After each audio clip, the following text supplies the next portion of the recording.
3장. 돈을 인생으로 불러들이는 철학. 부자로 죽는 것은 수치스러운 일이다. 앤드루 카네기.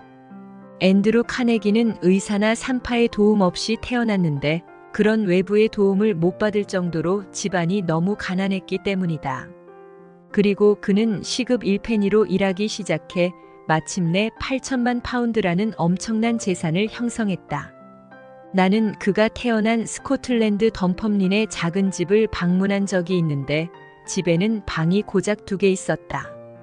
아버지는 1층에서 직물 짜는 가게를 운영했고 가족은 위층의 비좁고 어두운 다락에서 밥을 해먹고 잠을 청했다. 카네기 집안이 미국으로 이민 왔을 때 아버지는 식탁보를 만들어 집집마다 팔러 다녔다. 어머니는 구두장이 밑에서 구두를 세탁하고 꿰맸다. 앤드루의 셔츠가 하나뿐이어서 어머니는 그가 잠든 뒤 매일 밤 셔츠를 빨고 다림질 해야 했다. 어머니는 매일 16시간에서 18시간을 일했으며 앤드루는 그런 어머니를 마음속 깊이 사랑했다. 22살에 그는 어머니가 살아있는 한 절대로 결혼하지 않겠다고 약속했는데 실제로 어머니가 30년 뒤 세상을 떠날 때까지 그는 결혼하지 않았다. 마침내 그는 52세에 결혼했고 62세에 유일한 자식을 얻었다. 소년일 때 그는 어머니에게 몇 번이고 말했다. 엄마, 언젠가 부자가 되어서 비단으로 만든 옷을 입고 하인을 부리면서 전용 마차도 탈 수 있게 해드릴게요.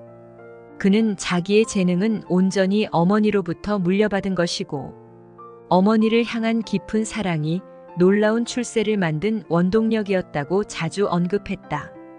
어머니가 세상을 떠났을 때 그는 너무나 비통했고 슬픔의 후유증은 아주 오래갔다.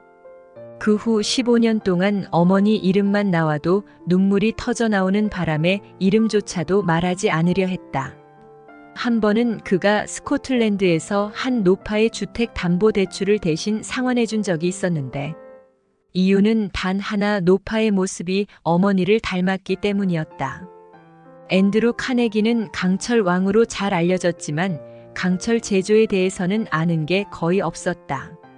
하지만 자기보다 강철에 대해 더 잘 아는 수백 명 혹은 수천 명을 직원으로 두었다. 그는 사람 다루는 법을 잘 알았는데 이것이 그를 부자로 만든 결정적 요인이었다. 젊은 시절 그는 조직 운용, 리더십 그리고 사람을 부리는데 대단한 재능을 보였다. 어릴 적에 스코틀랜드에서 어미 토끼를 잡은 뒤 곧 새끼 토끼들마저 전부 잡았는데 그 토끼들에게 먹일 것이 없었다. 하지만 그에게 근사한 아이디어가 떠올랐다. 그는 이웃 소년들에게 토끼를 먹일 클로버와 민들레를 충분히 뜯어오면 그 공로를 인정해 토끼에 그들의 이름을 붙여주겠다고 했다. 계획은 마법처럼 통했다. 몇 년 뒤 카네기는 기금모금 때에도 사람들의 그런 심리를 적절히 활용했다. 가령 펜실베이니아 철도 회사에 철로를 팔고 싶어 고민하던 때였다. 당시 회사의 사장은 에드가 톰슨이었다. 카네기는 피츠버그에 세운 거대한 제강 공장에 에드가 톰슨 제강소라는 이름을 붙였다. 당연히 톰슨 씨는 무척 기뻐했고 톰슨 제강소에 철로를 주문하도록 설득하는 데에는 그리 큰 힘이 필요하지 않았다. 카네기는 피츠버그에서 전보 배달원으로 일했다. 일당은 2실링이었지만 그로서는 큰 돈이었다. 그는 그 도시에서 이방인이었다. 길을 몰라 일자리를 잃을지도 모른다는 두려움에 그는 도시의 모든 회사의 이름과 주소를 암기했다. 그는 어떻게든 전신 회사의 기사가 되고 싶었다. 그래서 밤이면 전신학을 공부하고 아침 일찍이면 사무실로 달려가 전신 자판을 두드리는 연습을 했다. 어느 날 아침 전선은 중대한 뉴스로 아주 뜨거웠다. 필라델피아에서 피츠버그를 정신없이 불러대고 있었는데 그걸 받아주는 기사가 없었다. 앤드루 카네기는 전신 자판을 황급히 두드려 메시지를 받아 전달했고 그 즉시 전신 기사로 승진했고 봉급은 2배가 되었다. 그는 지칠 줄 모르는 활력과 끊이지 않는 야심으로 일했다. 그리고 펜실베이니아 철도 회사가 자체 전신선을 설립하면서 앤드루 카네기는 전신사업 본부장의 수행비서가 되었다. 어느 날 갑자기 그는 큰 돈을 버는 길을 마주하게 되었다. 기차를 타고 가던 카네기를 찾아온 어떤 발명가가 자신이 발명한 새로운 침대차를 보여준 것이다. 침대차는 화물차 양쪽 측면에 조잡한 침상이 달린 것이 전부였다. 그러나 이 새로운 발명품은 오늘날 풀먼식 호화 침대차와 무척 흡사했다. 카네기는 스코틀랜드인 특유의 재빠른 선견지명을 지녔기에 이 발명품에 어마어마한 가능성이 있다는 것을 알아보았다. 그는 돈을 빌려 그 회사의 주식을 샀다. 그 후 회사는 세상이 놀랄 만한 배당금을 주주에게 안겼고 카네기는 단 한 번의 투자로 25세 매년 1,000파운드의 수익을 올렸다. 한 번은 철도와 철도를 연결시켜주던 나무다리가 불에 타서 며칠 동안 교통정체가 일어난 적이 있다. 앤드루 카네기는 당시 전신회사의 본부장이었다. 그는 그 사건을 통해 나무다리의 시대는 끝나고 강철의 시대가 열렸다는 것을 확신했다. 그는 돈을 빌려 회사를 차렸고 철제 다리를 건설했다. 어찌나 빠르게 돈이 쏟아져 들어오는지 현기증이 날 정도였다. 이 방직공의 아들은 그야말로 황금손을 지녔다. 행운, 그것도 경이로운 행운이 늘 그를 따라다녔다.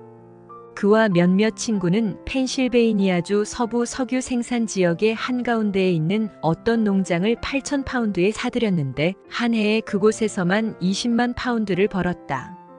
당시에 이 영리한 스코틀랜드인은 겨우 27이었으나 매주 200파운드라는 엄청난 수입을 올렸다. 15년 전만 해도 하루에 10펜스를 받고 일했던 사람이 말이다. 1862년 에이브러햄 링컨 대통령이 백악관에서 남북 전쟁으로 노심초사하고 있을 때였다. 전쟁으로 인해 물가는 치솟고 있었다. 그리고 여러 대형 사건들이 벌어지고 있었다. 미국의 국경은 더욱 넓어졌고 멀리 있던 서부가 개방되었다. 철도는 곧 대륙을 가로질러 놓을 것이고 철도 연변의 도시들이 건설될 것이다. 미국은 아주 놀라운 대도약의 시대로 진입하기 직전이었다. 그리고 앤드루 카네기는 강철 용광로에서 뿜어져 나오는 연기와 불꽃으로 그 번영의 큰 물결에 올라탔다.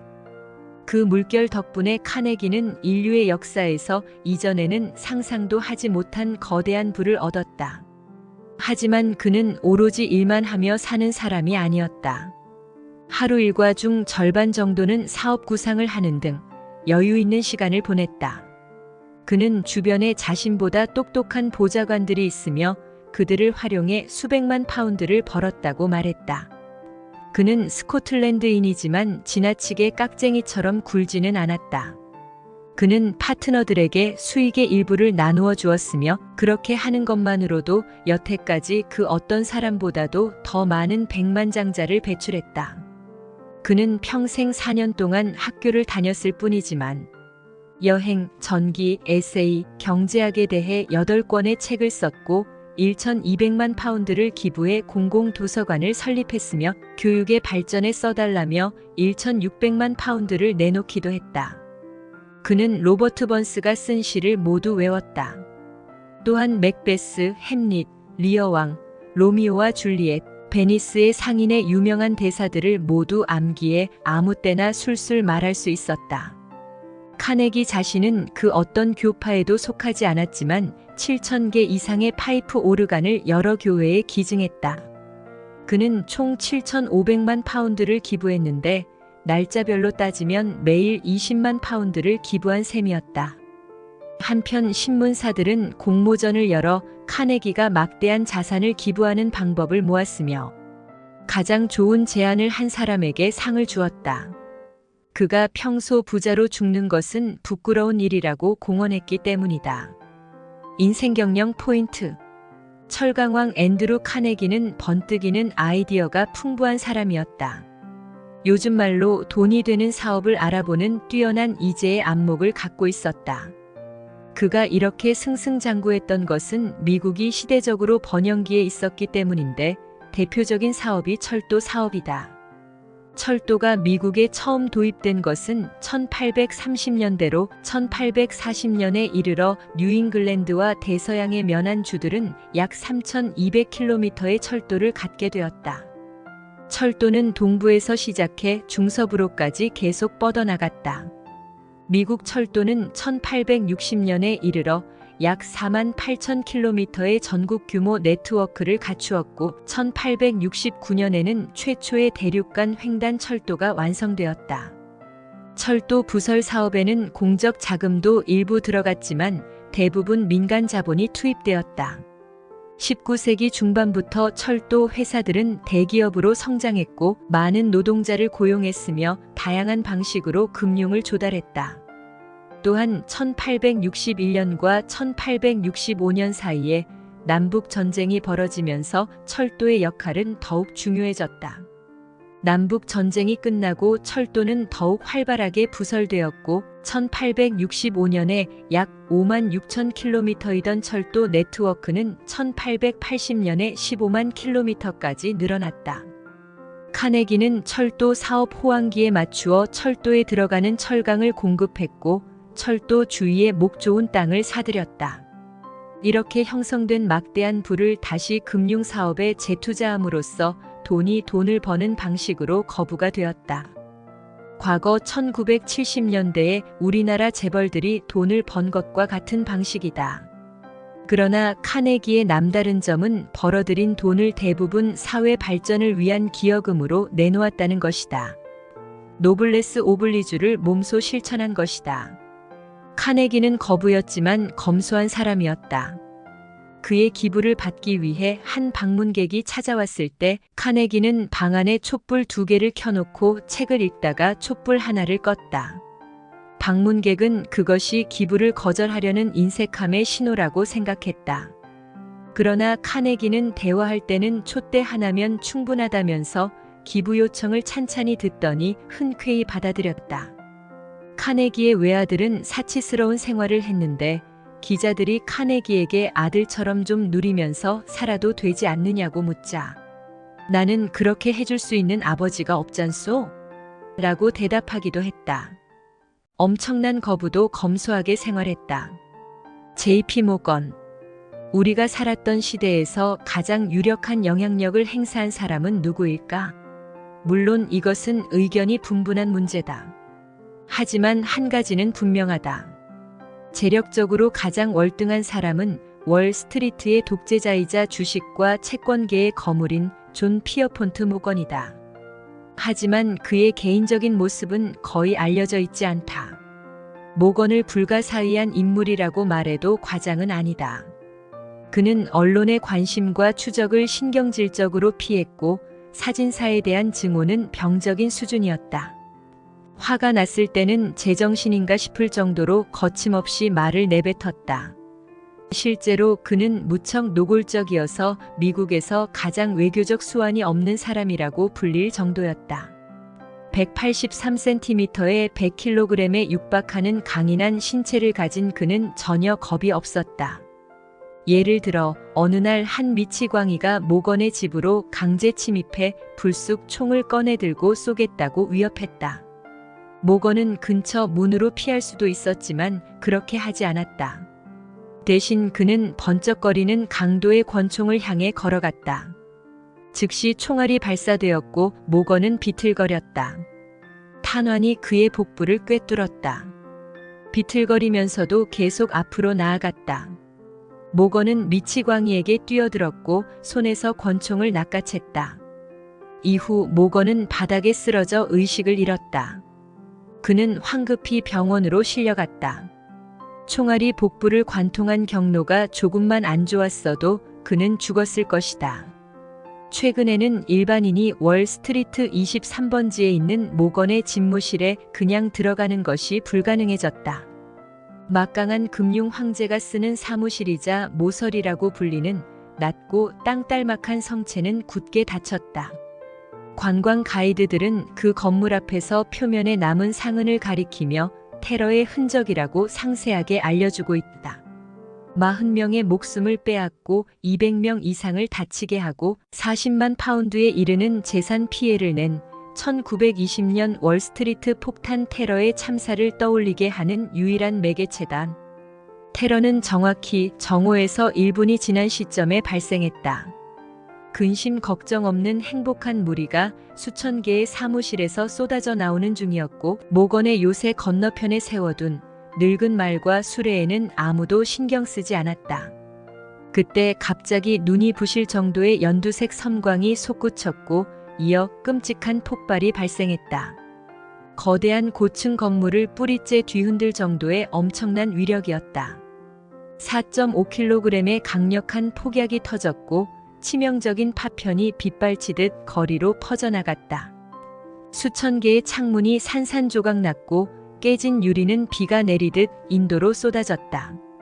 지면에서 12층 떨어진 차양에도 갑작스럽게 불이 붙었다. 인도로부터 6에서 7m 위의 창문 난간에도 훼손된 사람의 다리, 팔 심지어 잘려나간 머리가 나뒹굴었다. 사람들은 불구가 되어 피를 흘리며 죽어갔고 일부는 거리를 따라 비명을 지르며 피신했지만 결국 쓰러진 사람도 많았다. 소방차의 사이렌과 구급차의 요란한 소리는 공황과 공포에 따른 대혼란을 가중시켰다.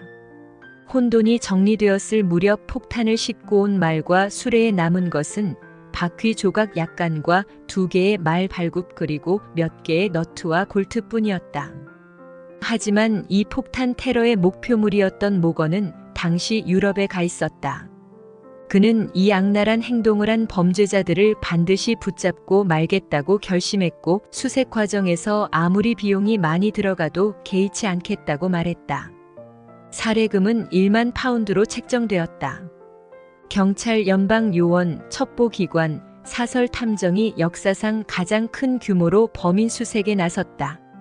세상의 모든 것이 수색의 대상이었다. 해외로 떠나는 배들을 감시했고 캐나다와 멕시코 국경도 엄중하게 검색했다. 범인의 단서를 잡고자 뉴욕, 시카고 그리고 10군데나 넘는 도시의 암흑가를 샅샅이 수색했다. 막대한 비용을 쏟아부었지만 아무런 결과도 내지 못하고 끝나고 말았다. 그로부터 30년이 지났고 아직까지 폭탄 테러 사건은 여전히 미스터리로 남아있다. 이후 2명의 무장 탐정이 모건 사무실 앞에서 불철주야 경계를 했고 이 낮은 건물의 지붕은 이웃 고층 건물에서 폭탄이 날아드는 것을 방지하기 위해 육중한 철판으로 덮였다. 견고하고 수수한 건물 내부에는 책상이 2열로 늘어서 있었는데 책상 뒤에 책상이 있는 모습이 마치 교실 같았다. 이 책상들에서 18명의 모건 파트너가 일했고 그들 뒤엔 마치 시험 시간에 교실 감독을 하는 학교 선생님처럼 회사의 총수인 모건이 앉아 있었다. 역사상 어떤 개인 은행도 나라 사이의 첨예한 문제에서 모건 은행처럼 중요한 역할을 하지 못했다. 피렌체의 메디치 은행이나 유럽의 로스차일드 은행조차 그런 대단한 특권을 누리지는 못했다. 로스차일드는 유럽을 나폴레옹의 폭정으로부터 구했지만 모건 은행은 제1차 세계대전에서 연합군에게 어떤 대기업보다 더 많은 자금을 지원하면서 승리에 일조했다. 1915년 모건의 회사는 역대급 규모로 외국 자금을 모집했다. 그 결과 1억 파운드의 자금이 기체되었고 이것은 바다를 건너가 전쟁 자금으로 활용되었다. 모건의 회사는 어마어마한 거액을 들여 무기와 보급품을 사들였으며 이는 전 세계에서 한 달 동안 일상적으로 거래되는 돈보다 더 많은 돈이었다. 한마디로 모건은 연합군 전체의 구매 대리인이 되었다. JP 모건은 뉴욕의 왁자지껄함과 매연만큼 런던의 거리에도 익숙함을 느꼈다. 그는 아버지가 살아있을 때 몇 년 동안 회사의 영국 지점 책임자로 있었고 그 후 귀국해 월스트리트로 돌아갔을 때에는 오후에 차를 마시는 영국의 관습을 회사에 도입하기도 했다. 그는 영국 그로브너 광장에 집을 한 채 갖고 있었는데 이 집에 하인들을 충분히 두어 언제 들러도 심지어 몇 달을 비운 뒤에 갑자기 찾아가더라도 즉시 저녁 식사를 할 수 있었다. 굴뚝에서는 늘 연기가 솟았으며 침대는 항상 깔끔하게 정돈되어 있었다. 그는 미국 성공회의 거물이었지만 로마의 교황과도 정기적으로 서신을 교류했다. 바티칸에 들렀을 때 모건과 교황은 몇 시간에 걸쳐서 무언가를 논의했다. 그 주제는 다름 아닌 중세 이집트 언어인 콥트어로 번역된 희귀한 성경 필사본이었다. 모건의 서재에는 콜럼버스가 미국을 발견하기 500년 전에 옛 수도사들이 쓴 수많은 필사본이 있었다. 그는 절판된 셰익스피어 전집과 구텐베르크 성경처럼 엄청나게 값나가는 책도 소장하고 있었다. 아마 구텐베르크 성경 한 권만 해도 4만 파운드는 될 것이다.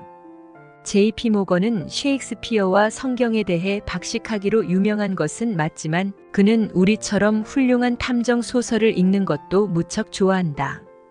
위대한 모건이라 알려진 그의 아버지처럼 J.P. 모건도 예술의 조예가 깊었다.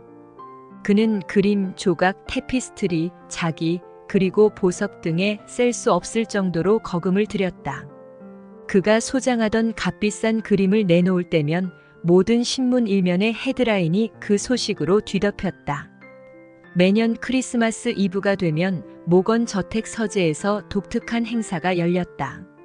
모건의 자식들과 손주들 그리고 몇 안 되는 절친한 친구가 모여 크리스마스 캐럴에 나오는 스크루지의 이야기를 들었던 것이다. 특별했던 점은 이 이야기가 인쇄된 책이 아닌 디킨스가 육필로 쓴 원고에서 낭독되었다는 것이다. 엄청난 부자임에도 불구하고 모건이 느낀 즐거움의 대부분은 무척 단순한 데 있었다. 예를 들어 비가 내릴 때 낡은 모자를 쓰고 낡은 외투를 걸친 채로 밖에 나가 얼굴에 비를 맞는 것을 좋아했다. 그는 아내를 끔찍이 사랑했다. 그녀가 사망한 뒤에도 쓰던 방을 그대로 둘 정도였다. 모건의 아내는 기면증이라고 알려진 질병에 걸려 쓰러졌는데 모건의 어마어마한 재산도 사랑하는 여자를 구해낼 수는 없었다. 꽃을 지극히 사랑했던 모건 부인은 회원들에게 직접 자기 손으로 정원을 가꾸게 하는 정원 클럽에 속해 있었다. 세상에서 가장 부유한 J.P. 모건은 한때 부인이 직접 가꾸었던 정원에서 생의 마지막 순간까지 작업복을 입은 채 잡초를 뽑고 포도 덩굴 줄기를 묶었다. 인생경영 포인트 1920년 모건 빌딩을 목표로 한 폭탄 테러는 2002년의 9.11 테러에 버금가는 충격적인 대참사였다. 이러한 엄청난 시련에도 불구하고 모건은 꿋꿋하게 그 참사를 이겨냈다. 엄청난 부를 성취한 사람의 특별한 자질을 보여주는 대목이 아닐 수 없다. 모건은 단지 부를 쌓는 일에만 집중한 것이 아니라 자기가 하는 은행업으로 제1차 세계대전 당시에 미국을 위시한 연합국들이 필요로 하는 충분한 자금을 지원했다. 자기 자신뿐만 아니라 주위 사람들을 모두 이롭게 한 것이다. 모건은 세계 최고의 거부였으나 개인 생활과 사생활을 소중히 여겨 가능한 한 외부에 자신을 노출하지 않았고 검소하고 수수한 생활을 했다. 그가 거부이기 이전에 평범한 사람이었음을 보여주는 대목이다. 피천득 선생의 수필, 나의 사랑하는 생활에는 이런 문장이 나온다. 나는 갈대에 부는 바람 소리를 좋아하며 바다의 파도 소리를 들으면 아직도 가슴이 뛴다. 나는 골목을 지나갈 때에 발을 멈추고 한참이나 서 있게 하는 피아노 소리를 좋아한다. 여름이면 배고에 적삼을 입고 녹립을 쓰고 집신을 신고 산길을 가기 좋아한다. 모건의 사적인 이야기는 부자나 빈자나 자연에서 위안을 얻으며 부자는 자연의 혜택 같은 것은 무시하고 오로지 돈만 밝히는 탐욕스러운 사람이라는 생각은 편견임을 알게 해준다. 돈에 눈멀어 자신을 잃지 말라. 웬델 가문. 관광버스를 타고 뉴욕 5번가에 가면 웬델 가문의 집을 볼 수 있다. 한때 뉴욕에서 가장 많이 화제가 된 그 집안은 5번가와 39번가가 교차하는 곳에 있었다. 20년 동안 집은 수수께끼의 집으로 불렸다. 그 집의 음침한 벽돌벽은 탐정 이야기, 신문 기사, 연극 심지어 영화까지도 소재로 다룰 만큼 유명하다. 몇 년 동안 매일 5만 명이 그 집의 대모친 정문을 지나쳤지만 덧문이 내려진 창문 뒤에서 인기척을 느낀 사람은 아무도 없었다. 아마도 관광 가이드는 1m당 20만 파운드나 나가는 마당에서 푸들이 한가하게 뛰어놀도록 내버려두는 지상 유일한 집이라고 말해줄 것이다. 웬델 가문은 뉴욕의 가장 부유한 가문 중 하나였다. 그들의 부동산은 한때 2천만 파운드에 달했다. 하지만 그 집안 사람들은 과거 방식을 고수하는 것을 좋아했다. 남매는 에이브러햄 링컨이 일리노이 교회에 있는 초원지대에서 무명의 변호사일 때 지어진 그 뉴욕 집에서 여전히 독신으로 살았다. 나는 그 집을 철거할 때 그 옆을 도보로 지나친 적이 있는데 일꾼들이 노예제 시절에나 썼을 법한 아연 욕조와 대리석 세면대를 운반하는 것을 보았다. 웬델 가문은 불을 밝히는데 가스를 썼는데 그게 전기보다 더 보기 좋다고 믿었기 때문이다. 그들은 전축 세트도 요리나 식기를 운반하는 소형 승강기도 사람이 타는 엘리베이터와 승용차도 없었다. 그들이 사는 집에서 유일하게 볼 수 있는 현대 문명에 이기는 전화뿐이었다. 그나마도 웬델 가문의 마지막으로 남아있던 사람이 죽기 이틀 전에 설치한 것인데 간호사가 의사를 부르는 용도였다. 웬델 가문의 집은 가치가 고작 1,500파운드 정도로 평가되었기에 변호사는 그런 집에서 하루 사는데 드는 유지비가 200파운드나 되는 것은 불합리하다고 가족들에게 알려주었다. 그 지적은 틀린 게 없었다.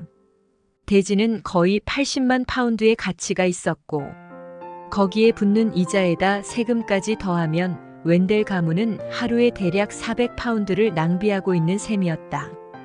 그럼에도 불구하고 웬델 가문은 전통을 고수했다. 당시 존 고틀립 웬델은 뉴욕에서 가장 많은 땅을 소유한 1인 지주였다. 그는 자기 땅 주위의 도시가 발전하면서 큰 부자가 되었다. 존 고틀립 웬델은 1914년에 숨을 거두었다. 옷장에는 1865년 남북 전쟁이 끝날 때 샀던 양복을 똑같이 본뜬 수많은 양복이 가득했다. 양복은 40년 전 배달되었을 때 박스에 그대로 보관되어 있었다. 그는 그 오래된 양복과 똑같은 18벌을 한꺼번에 주문하곤 했다. 그는 염색한 천으로 만든 옷은 입지 않았다. 검은 색깔의 양복을 입고 싶으면 스코틀랜드의 한 회사로부터 검은 양에게서 깎은 양모를 사들이곤 했다. 또한 비가 오든 해가 나든 겨울이든 여름이든 늘 우산을 들고 다녔다. 그는 밀짚 모자 하나를 몇 년 동안 써서 모자가 말 그대로 낡아 떨어졌는데 계절이 시작할 때마다 모자에 광택제를 발라서 밝고 새롭고 반짝거리는 검은색으로 만들곤 했다. 친구들을 오찬에 초대할 때는 라틴어 초대장을 보냈다. 그는 온갖 불가사의한 질병이 발을 통해 걸린다고 믿기도 했다. 때문에 땅에서 올라오는 세균의 감염을 막기 위해 구타페르카로 만든 1인치 두께의 밑창을 단 신발을 신었다. 웬델의 여동생들은 음주를 맹렬하게 반대했다. 그들은 건물에서 사용할 구급 상자와 약품 수납장에 0.5리터 이상의 알코올은 없다는 확답을 받아야 20만 파운드 규모의 임대 계약서에 서명하겠다고 고집한 적도 있다. 그럼에도 불구하고 그들이 사망한 뒤 그들의 지하실에서는 2,000파운드 상당의 희귀한 와인, 위스키, 샴페인이 발견되었다. 너무 오랫동안 손도 대지 않은 터라 수백 병이 식초로 변한 상태였다. 존 고틀립 웬델에게는 7명의 여동생이 있었는데 그는 그들이 결혼하지 못하도록 온갖 영향력을 행사했다. 여동생들이 결혼해 자식이 생기면 집안의 재산이 분할될 것을 우려했기 때문이다. 구혼자들이 결국 돈을 차지하려고 접근하는 것이라고 여동생에게 경고했고 그들이 여동생에게 청혼하면 다시는 우리 집을 찾아오지 말라고 노골적으로 요구했다. 여동생 중 유일하게도 리베카만 결혼했지만 그마저도 60이 되었을 때였다. 다른 동생들도 너무나 외롭게 늙어갔고 배우자도 없이 자기 삶을 제대로 펼치지 못하고 죽었다. 그들의 안타까운 삶에 대한 이야기는 돈이 인생을 얼마나 무의미하게 만들 수 있는지를 보여주는 측은한 신뢰담. 여동생 중 가장 활력이 넘치던 조지애나는 가문의 제약에 대항하다 결국 피해망상증에 걸려 정신병원으로 실려갔다. 그녀는 20년 동안 정신병원에 갇혀 있었기에 1930년 그녀가 세상을 떠났을 때 친구 대다수는 그녀가 오래전에 죽었다고 알고 있었다. 그녀는 재산이 100만 파운드에 달했지만 1페니의 행복조차 누리지 못했다. 또 다른 여동생 조지피는 하인들만 있는 웬델 가문의 어떤 시골 저택에 혼자 살았다. 딱한 것은 그녀가 이 저택이 시끌벅적하고 행복한 아이들로 가득하고 그들과 이야기를 나누며 함께 놀고 있다는 환상에 때때로 사로잡혔다는 것이다. 그녀는 사람들이 자신을 보러 온다는 환상에 빠져 식탁에 6자리를 마련해 두라고 하인들에게 지시하곤 했다. 각 코스가 차려질 때마다 그녀는 자리를 차례로 바꿔 앉아 거기에 없는 손님들의 흉내를 냈다. 여동생들이 하나씩 죽을 때마다 그들이 썼던 방은 잠겼고 덧문도 닫혔다. 마지막으로 엘라가 남았을 때는 그녀의 침실, 아래층의 식당, 그리고 그녀와 다른 여동생들이 외로운 학창 시절을 보냈던 위층의 커다란 빈 방만 열려 있었다. 몇 년 동안 그녀는 이제 얼마 남지 않은 충실한 늙은 하인들과 프렌치 푸들인 토비와 함께 방이 40개나 되는 그 음침한 집에서 외롭게 살았다. 푸들 토비는 엘라의 방에 마련된 자기 주인의 것과 모양이 똑같이 생긴 4개의 기둥이 달리고 커튼이 마련된 작은 침대에서 잤다. 식당에서는 벨벳을 위에 펼친 특별한 황동 테이블에서 애완견용 비스킷과 포크숍을 먹었다. 엘라 웬델은 사망할 때 자신의 재산을 한 감리교 교회에 물려주면서 선교 사업에 쓰라고 요청했지만 사실 그녀는 이전에 거의 교회에 다니지 않았다. 그녀는 죽을 때까지 자신에게 살아있는 친인척이 없다고 생각했다. 하지만 사후 1년 만에 마치 온 세상에서 버섯이 불쑥 솟아오른 것처럼 자기가 그녀의 친척이라고 주장하는 사람이 2,300명이나 나타났다. 테네시주에서만 290명이 나타나 그녀의 700만 파운드를 나누어 달라고 악을 썼다. 독일 영사관은 400명의 웬델 가문 친척을 대신해 사후 유산에 대한 포괄적인 요구서를 제출했고 체코슬로바키아에서는 상속인이 너무 많이 나타나 모두 외교부를 통해 일처리를 해야 했다. 어떤 두 사람은 자기가 비밀 결혼을 통해 태어난 존 웬델의 숨겨둔 자식이라고 주장했는데 한 명은 혼인증명서와 유언장을 위조한 것으로 밝혀져 투옥되었다. 존 고틀립 웬델은 유언장을 남기지 않았다. 그는 내 재산으로 변호사가 돈을 버는 걸 원치 않는다라고 했다. 하지만 이 말을 남긴 그는 우습게 되고 말았다. 변호사가 한 명이 아니라 무려 250명이 나타나 수백만 파운드의 유산에 달려드는 사람들을 도우며 수임료를 착실히 받아낸 후에야 비로소 유산이 정리되었기 때문이다. 인생경영 포인트. 사람에게 돈은 아주 소중한 것이다. 많은 경우에 돈이 인생의 원칙이 되기도 한다. 자신의 재산을 지키기 위해 애를 쓰는 것은 인지상정이지만 뉴욕의 웬델 집안처럼 재산이 분할될까봐 여동생을 시집 보내는 것마저도 하지 않은 오빠는 돈의 노예였을 뿐 아니라 인륜을 저버린 사람이었다. 돈으로 인해 자신의 인생뿐 아니라 여동생들의 삶마저도 비참하게 망가졌으니 돈은 만악의 뿌리라는 말이 여기에 해당한다고 볼 수 있다. 장자외편 3목에서는 인간의 무력에 대해 다음과 같은 이야기가 나온다. 장주가 숲에서 활을 들고 논일다가 까치가 날아가는 것을 보았다. 그놈을 잡기 위해 쫓아가 살펴보니 매미 한 마리가 시원한 나무 그늘에 앉아서 자기 몸조차 잊고 있었다. 그리고 사마귀 한 마리가 다시 그 매미를 잡으려고 노리며 자기 몸을 잊고 있었다. 까치는 그 사마귀를 잡으려 하고 장주는 그 까치를 잡으려고 하면서 또한 자기 몸을 잊고 있었다. 장주는 이때 호련히 깨닫고는 화살을 내던지고 숲을 떠났다고 한다. 돈에 매몰되어 정작 우리가 보아야 할 것을 보지 못하고 지켜야 할 것을 지키지 못하면 안 된다. 그렇게 하다 보면 나 자신을 잃고 위기에 처하는 것도 순식간이다. 부와 명예가 성공의 전부가 아니다. 싱클레어 루이스. 싱클레어 루이스를 처음으로 만난 것은 수년 전의 일이다. 당시 그와 나는 6명의 낚시꾼들과 롱아일랜드 프리포트에서 모터보트를 빌려 바다로 몇 킬로미터 정도 나가 고등어 낚시를 했다. 그 시절 나는 붉은 머리의 루이스를 대단하다고 생각했는데 그가 뱃멀미를 하는 적이 단 한 번도 없었기 때문이다. 파도가 요동치자 나는 도저히 감당이 되지 않아서 배의 바닥으로 가서 드러누웠다. 하지만 루이스는 꼿꼿하게 앉아 계속 낚시를 했다. 그림 속에 자주 나오는 바다 낚시꾼의 모습 그대로였다. 오늘날 나는 싱클레어 루이스에게 또 다른 경의를 표한다. 낚시꾼으로서의 기량이 아니라 이젠 나도 뱃멀미를 하지 않고 갑판에 머무를 수 있다. 훌륭한 소설을 끊임없이 써내는 능력에 감탄하는 것이다. 누구나 할 수 있는 일이라고 생각하는 독자가 있다면 어디 한번 해보시라. 싱클레어 루이스는 1920년에 처음 미국 사회의 핵심을 건드린 소설로 대성공을 거두었다. 이전에는 문학적 영향력이 미미한 6권의 책을 펴냈다. 7번째 소설은 메인 스트리트였는데 이 책은 마치 토네이도처럼 영미권을 휩쓸었다.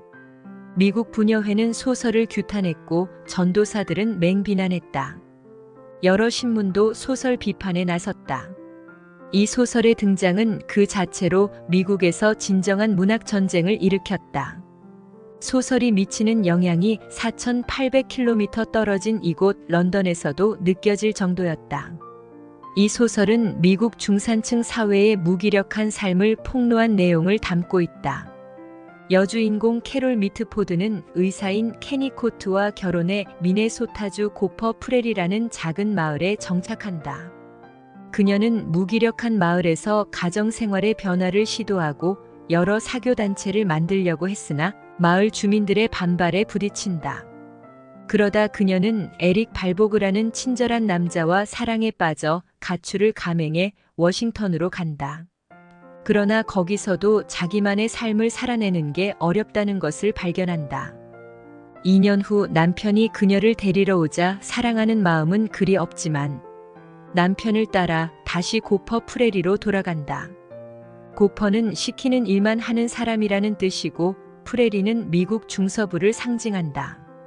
소설은 그를 문학계에 떠오르는 스타로 만들었다. 몇몇 비평가는 이렇게 말했다. 뭐 훌륭하죠. 하지만 잘난 척하는 그 친구는 또다시 그 정도의 성과를 낼 수는 없을 겁니다. 절대. 정말 그랬을까? 미네소타주 소크센터가 고향인 붉은 머리 남자는 또다시 소설 쓰기에 몰두했다. 그리고 단숨에 6권의 베스트셀러를 써냈다. 하지만 싱클레어 루이스가 일필휘지의 책을 쓰는 것은 아니었다. 그는 계속 소설을 궁리하고 각색하고 퇴고한다. 그가 소설 에로스미스의 개요를 작성할 때 분량은 6만 단어였는데 그 양은 평균적인 소설의 절반 분량보다 더 많았다. 그는 한때 자본과 노동에 대한 소설을 1년 내내 공들여 썼지만 마음에 들지 않아 곧바로 원고를 폐지함에 내버렸다. 그는 3번이나 다른 시기에 메인 스트리트 집필을 시작했고 완성하는 데에는 정확히 17년이 걸렸다. 메인 스트리트 이후로도 즉시 베스트셀러에 올라간 여러 권의 책이 나왔다. 베빗, 에로스미스, 엘머 겐트리티, 도즈워스, 앰비커스, 있을 수 없는 일이야 등이 그런 소설이다. 나는 싱클레어 루이스에게 자신에 관한 가장 놀라운 사실 하나를 말해달라고 요청했다. 그는 잠시 생각하더니 문학계에서 소설가로 활동하지 않았더라면 옥스퍼드 대학에서 그리스어나 철학을 가르치거나 숲속 깊이 들어가 벌목꾼들과 함께 살았을 것이라고 했다. 그는 한 해의 절반을 뉴욕의 번화가 파크 애비뉴에서 즐겁게 지내고 다른 절반은 벌링턴에서 남동쪽으로 130km 떨어진 버몬트주 산맥지대의 외딴 곳에서 살았다. 그는 사탕 단풍나무가 가득한 138만 제곱미터 농장을 소유하고 있으며 메이플 시럽을 직접 만들고 채소도 직접 재배한다. 그는 이발을 해야 할 때만 도시로 나온다. 이에 내가 물었다. 레드 유명해지니 기분이 어때요? 그는 이렇게 답했다. 아, 성가시지. 그는 팬들의 편지에 전부 답을 해야 한다면 절대 다른 책을 쓸 수 없는 것은 물론 잘 시간도 없을 것이라고 했다. 따라서 그는 편지 대부분을 벽난로에 던지고 불에 타는 것을 바라본다. 그는 4인 수집가를 싫어했고 좀처럼 만찬에 참석하지 않았으며 문학 다과회는 일부러 피했다. 내가 작가 생활 초창기에는 어려움을 겪지 않았느냐고 묻자 그는 이렇게 대답했다. 작가 생활 초창기에 겪은 고충을 늘 떠버리는 그런 글쟁이 친구들이 있어. 그들을 볼 때마다 골치가 아파. 대다수 작가가 겪는 곤란은 딱히 고생이랄 것도 없어. 젊은 치과 의사, 변호사가 겪는 것보다 더 큰 어려움도 아니란 뜻이야. 게다가 과거 고생한 얘기를 말할 때는 세상에서 가장 생생하게 말하지. 또 그런 걸 떠벌리길 즐기기까지 한다니까. 그래서 나는 그의 과거 이야기를 슬쩍 상기시켜 주었다. 그는 아침을 먹기 2시간 정도 전에 일어나 주방으로 가서 커피 마실 물을 끓이고 식탁에서 글을 쓰곤 했다. 또 한때 30파운드를 빌리고 반년 내내 밤낮을 가리지 않고 글을 쓰는 것은 물론 직접 요리하고 설거지까지 했지만 그 기간 동안 벌어들인 돈은 농담거리 하나를 팔고 얻은 10실링 뿐이었다. 그는 그렇게 살았지만 고생이라고 할 게 전혀 없었다고 말했고 단지 일을 배우는 중이었으며 지난 삶을 되돌아볼 때 문학청년 시절보다 더 나은 때도 없었다고 말했다. 나는 책이 얼마나 많이 팔렸는지 물었는데 그는 모른다고 했다. 그래서 이렇게 재차 물었다. 그렇다면 대략적인 수치라도 알려줄 수 있지 않겠어요? 여전히 그는 이렇게 답했다. 아니, 전혀 모르겠는데. 나는 그에게 메인 스트리트로 얼마나 많은 돈을 벌었는지 물었다. 그는 정말로 알지 못하고 실은 신경도 쓰지 않는다고 했다. 변호사와 회계사가 그런 부분을 대신 관리해주고 있어 얼마나 많은 돈을 벌었는지 한 번도 신경 쓰지 않았다고 했다. 그는 온갖 경험을 다 했다. 아버지는 미네소타주 평원 지역의 시골 의사였고 루이스는 때로 아버지가 수술하는 동안 환자에게 클로로포름을 발라주기도 했다. 한때 가축 수송선의 3등 선실에 타서 대서양을 건넜고 파나마까지 가서 일자리를 얻은 적도 있었다. 그는 동시를 쓰기도 했고 잭 런던에게 줄거리나 스토리를 팔기도 했으며 청각 장애인을 위한 잡지의 보조 편집자로 일하기도 했다. 그는 평소에 운동을 전혀 하지 않는다. 택시 문을 열고 그 안으로 들어가는 것 정도면 도시에 사는 사람이 할 운동은 다 했다는 조지 진네이선의 말에 동의했다. 어떠한 스포츠에도 관심이 없다. 이름을 댈 수 있는 야구 선수는 베이브 루스가 유일하며 레드 그레인지는 이름 정도는 알고 있는 유일한 미식 축구 선수다. 일했던 신문사 3곳에서 해고됐었죠? 내가 물었다. 아니, 4곳이지. 그는 말했다. 나는 젊은 작가와 내게 해줄 조언이 있는지 물어보고 싶어서 조심스럽게 운을 뗐다. 혹시 조언? 그러자 그는 즉답했다. 없어. 그는 누군가에게 무언가를 조언한다는 것은 웃기는 이야기라고 생각했다. 어느 날 스웨덴 억양의 어떤 남자가 그에게 전화해 노벨 문학상을 받게 되었다고 통보했다. 싱클레어 루이스는 미네소타주에서 수많은 스웨덴인을 알고 지냈기에 어떤 친구가 자기에게 스웨덴 억양을 흉내내 장난치는 것이라고 생각하고 전화한 사람에게 역으로 농담을 걸기 시작했다. 몇 분 뒤 전화로 알려온 내용이 전부 사실이라는 것을 알게 된 루이스는 깜짝 놀랐다. 정말로 문학계에서 가장 큰 영예를 누리게 된 것이다. 인생경영 포인트. 싱클레어 루이스는 1930년에 미국인 소설가로는 최초의 노벨 문학상 수상 작가가 되었다. 루이스가 쓴 소설 베빗은 속물을 가리키는 대명사가 되었고, 베비트리는 속물 같은 행동 혹은 저속한 실업과 기질을 가리키는 일반 명사로 널리 쓰인다. 루이스는 괴팍한 성품의 소유자였는데 거기에는 이유가 있었다.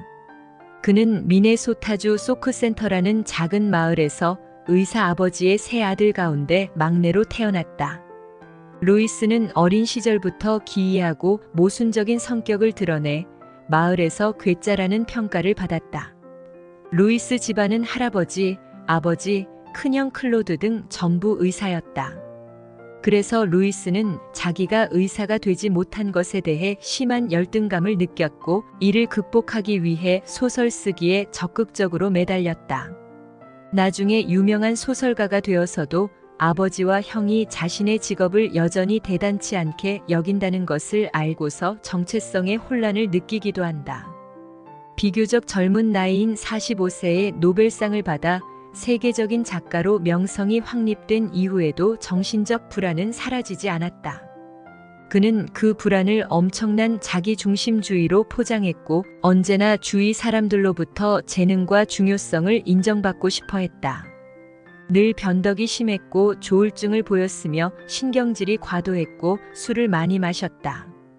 2번의 결혼도 모두 이혼으로 끝났다. 그는 2 아들에게도 무심했다. 가족과 소원하게 지낸 루이스는 유럽의 여러 나라를 전전하다가 1951년 1월 10일 로마에서 아무도 곁을 지키지 못한 곳에서 심장마비로 사망했다. 싱클레어 루이스의 일생은 물질적 성공만으로는 진정한 행복을 얻을 수 없음을 보여주는 대표적인 사례다. 마음의 안정과 평안 없이 부와 명예만 있는 삶은 모래 위에 지어진 성처럼 언제 무너질지 모르는 일이다. 하늘은 스스로 돕는 자를 돕는다. 헬렌 잽슨. 신데렐라 이야기를 좋아하는가? 실제로 그와 같은 이야기가 일어났다. 한때 뚱보로 불렸지만 나중에 아주 아름다운 가수가 된 한 소녀의 이야기다. 그녀는 너무 가난해서 도저히 음악 수업을 받을 여력이 되지 않았지만 현재는 뉴욕 메트로폴리탄 오페라 극장에서 프리마돈나로 활약하고 있다. 1930년 소녀는 라디오 오디션을 받고 또 받았지만 아무도 그녀를 찾지 않았다. 그런데 4년 뒤 미국의 방송 편집자들은 그녀를 그 해의 가장 중요한 떠오르는 라디오 스타로 지목했다. 나는 컬럼비아 네트워크의 방송에 출연하며 한 시즌을 보낸 적이 있었다. 그때 종종 스튜디오 관중석 앞줄에 앉아있던 백금색 머리카락의 아름다운 여자를 보며 감탄을 금치 못했다. 연한 갈색 눈동자에 화려한 미모를 지닌 이 미인은 아름다운 몸매에 인간적인 매력도 넘쳐 흘렀다. 마침내 이름을 몰랐던 그녀를 직접 만나게 되었는데 그녀가 다름 아닌 유명한 여가수 헬렌 잽슨이었다. 그녀는 오케스트라의 플루트 연주자 조지 모셀의 부인이기도 했다. 나는 조지에게 그녀를 처음 보는 순간 사랑에 빠졌는지 물었고 그는 그렇다고 답했는데 중간에 헬렌 잽슨이 끼어들어 이렇게 말했다. 맞아요. 저는 처음 보고 사랑에 빠졌지만 이 사람은 아니에요. 전 오랫동안 남편을 사랑했어요. 이 사람이 저한테 관심을 기울이기 한참 전부터요. 심지어 남편이 살았던 동네 주변을 배회하곤 했었죠. 혹시나 만날 수 있지 않을까 하고 몇 번이고 주위를 걸어 다녔어요. 어느 날 문 뒤에서 잠깐 이 사람을 봤는데 겁이 덜컥 나서 도망쳤지 뭐예요. 실제로 남편을 처음 본 건 오케스트라에서였어요. 플루트를 연주 중이었죠. 그때 저는 고작 20살이었고 이인은 32이었죠. 저는 무명이었지만 남편은 업계 최고였어요. 남편을 얼마나 좋아했는지 나무들 뒤에 숨어서 남편이 지나가는 걸 몰래 쳐다보곤 했죠. 나는 헬렌 잽슨에게 자기 자신과 관련된 가장 놀라운 일이 무엇이냐고 물었고 그녀는 이렇게 답했다. 제가 결혼해서 아이도 있다는 걸 알면 대다수 사람이 놀라더라고요. 나는 옆에 있는 아이에게 이름이 무엇인지 물었고 아이는 이렇게 말했다. 거의 3살 됐어요. 그래, 그런데 이름이 뭐니? 그러자 딸아이가 다시 대답했다. 거의 3살 됐어요. 그래, 알겠구나. 그런데 이름이 뭐니? 아이가 다시 답했다. 생일이 되면 아이스크림하고 케이크를 먹을 거예요. 그 딸아이는 계속 이름 아닌 다른 것을 말했다. 헬렌 잽슨에게 미신을 믿느냐고 묻자 이런 대답이 돌아왔다. 전혀. 메트로폴리탄 분장실에서 휘파람을 불 정도니까요. 잘 아시겠지만 가수에게 이런 행동은 최악이죠. 그녀의 아이가 태어났을 때 병원 간호사는 아이의 목에 이름이 적힌 염주 목걸이를 걸어주었다. 잽슨은 그 작은 목걸이를 팔찌로 만들었고 노래를 부를 때는 언제나 그걸 차거나 손에 쥐고 있다고 한다. 그 행동이 혹시 미신을 믿는 게 아닌지 물었고 그녀는 이렇게 응수했다. 아니죠. 그건 제 행운의 부적인데요. 헬렌 잽슨이 오하이오주 에크론의 로터리 클럽 앞에서 내 고향 버지니아로 보내주오를 부르지 않았더라면 그녀는 오늘날 음악계에서 가장 빛나는 별이 아니라 여전히 코르셋 판매원으로 지낼 수도 있었을 것이다. 헬렌이 발탁된 경위는 이러했다. 그녀는 늘 가수가 되길 갈망했다. 그녀의 숙모는 보드빌 무대에 오르는 연예인이었는데 입지 않는 몇몇 낡은 의상들을 그녀에게 보내주었다. 어린 헬렌은 그 옷들을 입고 노래를 부르고 춤을 추면서 이웃의 다른 아이들과 공연을 하곤 했다. 나중에 고등학생일 때는 학생 합창단에서 눈에 띄었으며 졸업한 뒤에는 오하이오주 에크론의 백화점에서 코르셋 판매원으로 일했다. 점원 노릇은 따분했지만 여기서 번 돈으로 가끔 클리블랜드로 가서 음악 수업을 받을 수 있었다. 그녀는 일요일마다 성가대에서 노래를 불렀고 때로 섭정기 시대의 의상을 입고 클럽과 사회단체 앞에서 노래했다. 어느 날 한 사업가가 로터리 클럽에서 내 고향 버지니아로 보내주오를 부르는 헬렌을 보았고 그는 자신의 가게에서 축음기 음반을 판매할 여자 판매원이 필요했기에 그녀에게 일자리를 제안했다. 그런데 이 일은 그녀의 삶을 완전히 바꾸어 놓았다. 음반 가게에서 그녀는 오페라 음반을 되풀이에 틀었고 그것을 모방해 보았으며 제리차와 보리, 로자, 폰셀 등 당대의 유명 오페라 여가수들의 노래를 따라 불렀다. 그녀는 내게 이렇게 말했다. 예전에 축음기를 틀어놓고 경외하며 들었던 이 유명한 가수들을 이제 내가 직접 알고 지낸다는 게 꿈인지 생시인지 가끔 살을 꼬집어 보기도 해요. 마침내 그녀는 필라델피아의 명문 커티스 음악대학의 장학생 자리를 놓고 경쟁할 기회를 얻었다. 가야 할까? 그렇게 하려면 필라델피아행 티켓을 사는데 저축한 돈을 전부 털어 넣어야 했다.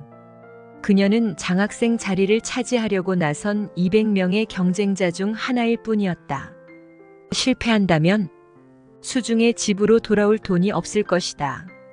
필라델피아에서 다시 코르셋 판매원 일을 해야 할지도 몰랐다.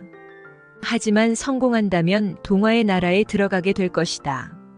그녀는 자신의 미래를 걸고 필라델피아로 향했다.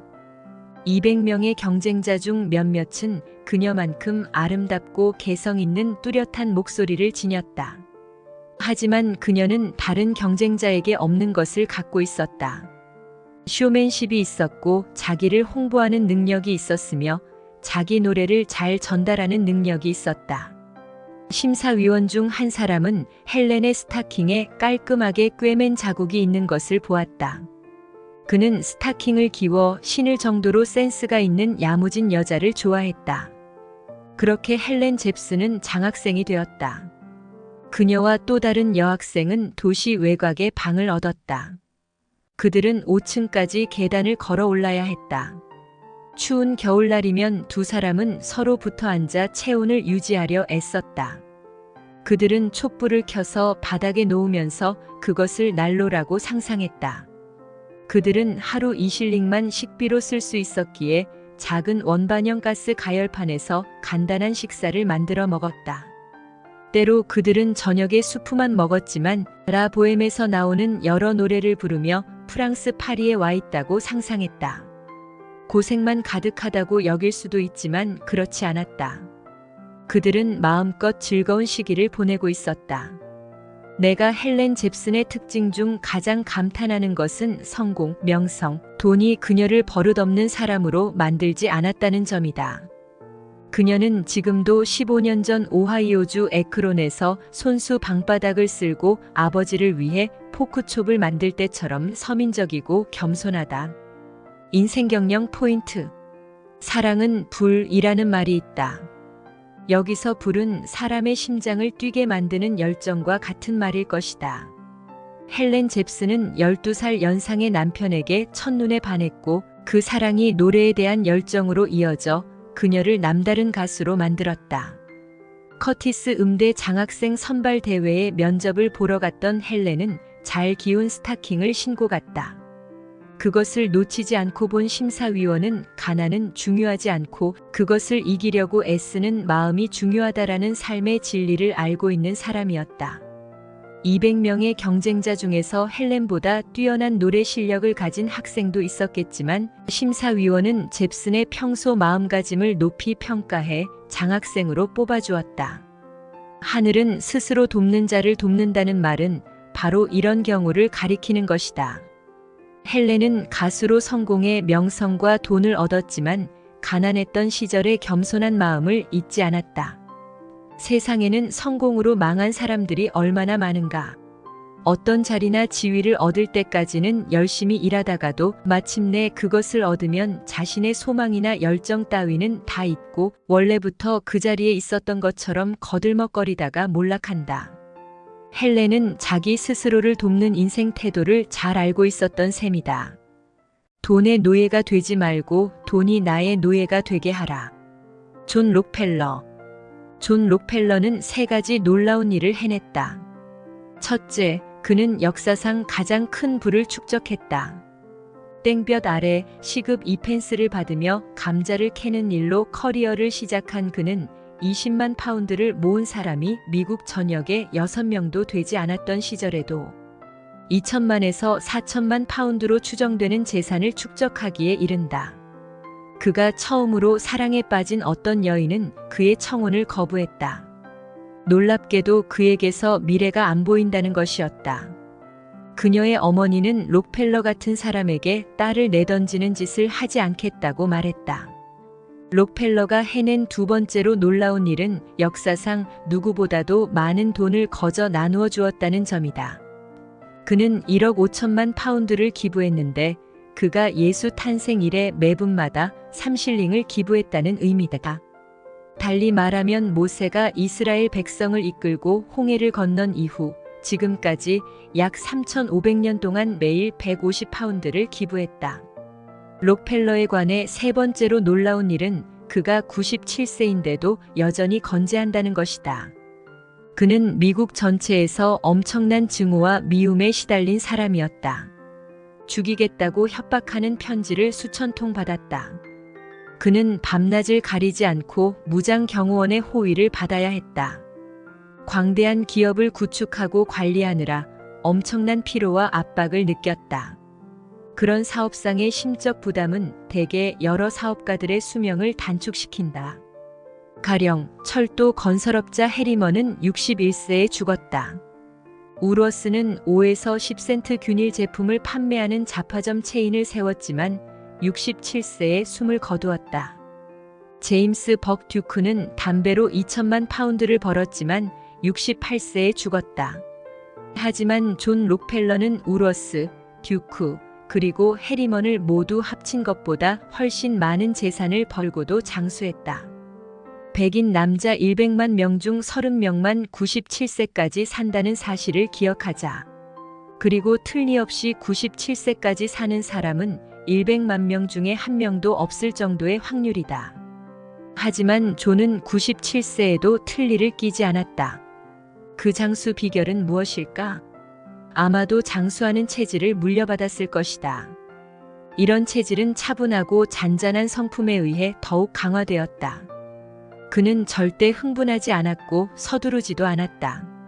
세계 최대의 석유 기업 스탠더드 오일 컴퍼니의 사장일 때 그는 브로드웨이 26번지 사무실에 소파를 두고 무슨 일이 있어도 정오가 되면 매일 30분씩 낮잠을 잤다. 그는 그때 이후로 매일 5번의 낮잠을 자는데 이 버릇은 세상을 떠날 때까지 계속될 것이다. 55세 무렵에는 건강에 이상이 생긴 적이 있었다. 그런데 이는 의학의 역사상 가장 다행스러운 사건이기도 했다. 이를 계기로 해서 록펠러가 질병 퇴치를 위한 의학 연구에 수백만 파운드의 기부금을 내놓았기 때문이다. 그가 건강의 중요성을 깨달은 덕분에 록펠러 재단은 전 세계 사람들의 건강 증진을 위해 매달 20만 파운드 가까이 기부하고 있다. 1932년 끔찍한 콜레라가 유행할 때 나는 중국에 있었다. 빈곤과 무지 그리고 질병이 가득한 상황에서도 나는 베이징의 록펠러 의과대학에 가서 콜레라 백신을 맞을 수 있었다. 아시아를 비롯한 지구 먼 곳에서 고통받는 인류를 위해 록펠러가 얼마나 많은 일을 해냈는지 그때가 되어서야 처음 깨달았다. 록펠러 재단은 인체에 해로운 기생충을 세상에서 박멸하려고 했다. 또 재단은 말라리아와의 싸움을 승리로 이끌어가고 있다.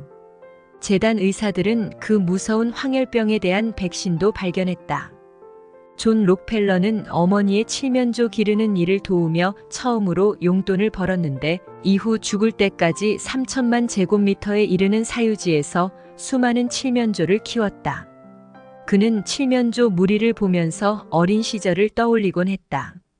그는 칠면조를 돌본 대가로 어머니가 준 용돈을 벽난로 선반 위 금이 간 찻잔에 모두 모아두었다. 그는 농장에서 하루에 1실링 6펜스를 받고 일했는데 10파운드가 될 때까지 급여를 모두 저축했다.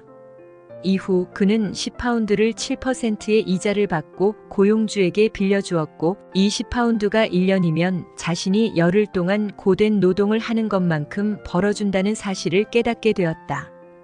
그걸 보고서 결심했습니다. 그가 말했다. 내가 돈의 노예가 되느니 돈을 내 노예로 삼자고 말입니다.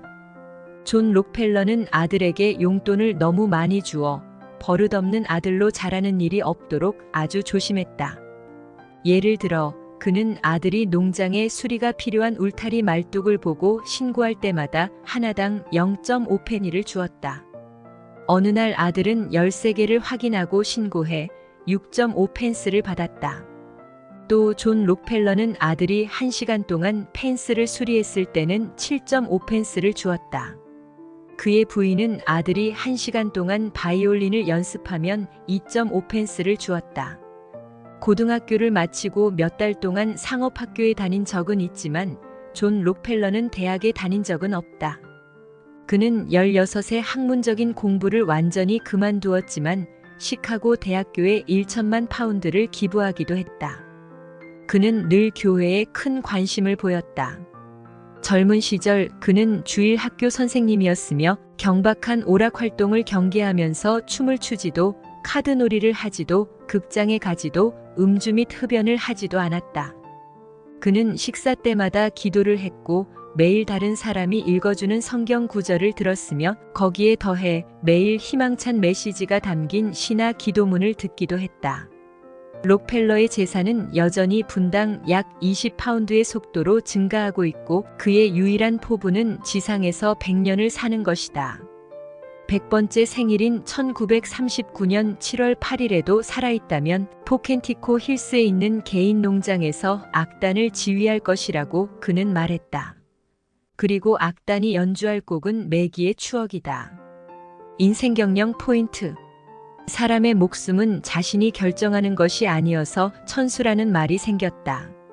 석유 재벌 록펠러는 1939년까지는 살지 못하고 100세에서 2년이 모자라는 98세로 1937년 5월 23일까지 살다가 세상을 떠났다. 그의 사업체와 자선 사업은 아들이 이어받아 계속 해나갔다. 록펠러가 생전에 내놓은 기부금은 5억 달러에 이르렀고 그 아들이 내놓은 것까지 합치면 총 25억 달러에 달한다. 미국의 부자들은 노블레스 오블리주를 실천해왔고 그런 점에서 록펠러 가문도 예외는 아니다. 이 자선의 정신은 결국 자신의 성공은 모두 하느님이 내려주신 것이라는 철학에서 나온다. 원래 하느님의 것이었던 재물을 다시 사람들에게 나누어 줌으로써 하느님의 뜻을 실천한다는 것이다.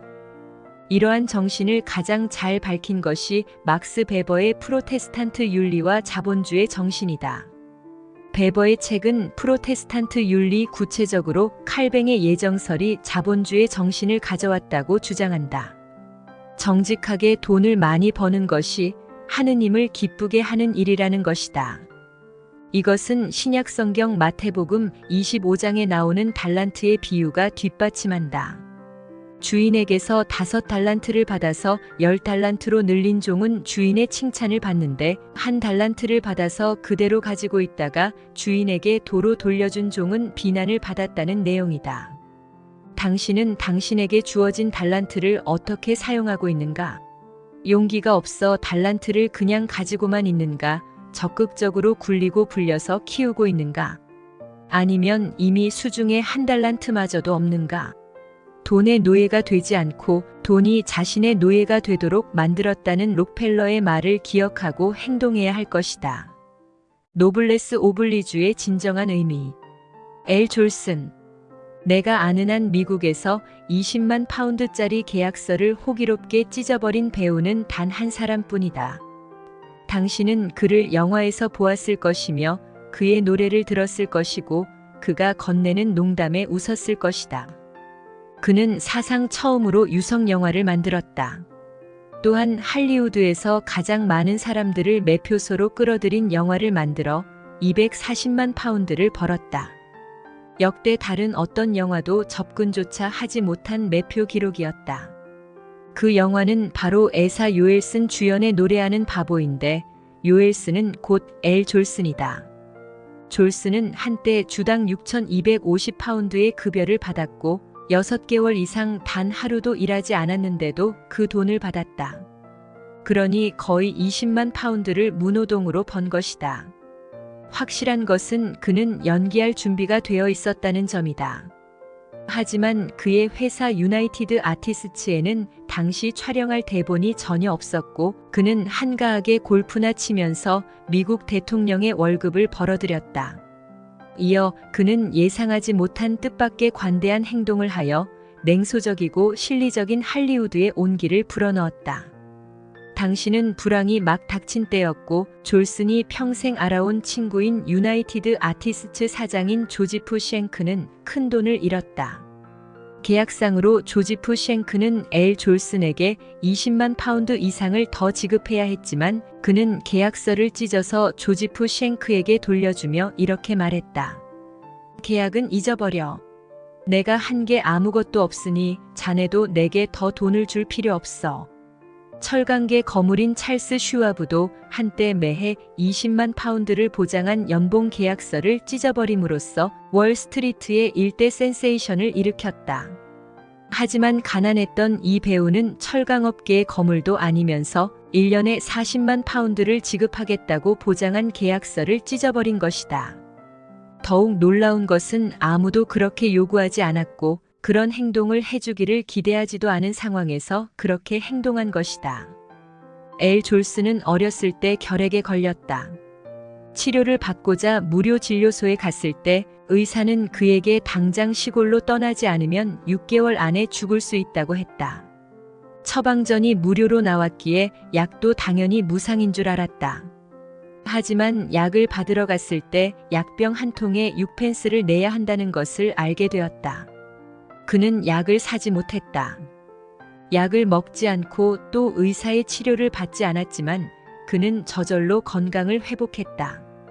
하지만 6펜스가 없어서 죽을 수도 있겠다는 기분이 어떤 것인지는 평생 잊지 않았다. 그 때문에 현재 뉴욕주 세러넥 레이크의 에디론댁 산맥에 있는 결핵 요양소에 가난한 사람들이 무료로 치료를 받을 수 있도록 매년 4,000파운드를 기부하고 있다.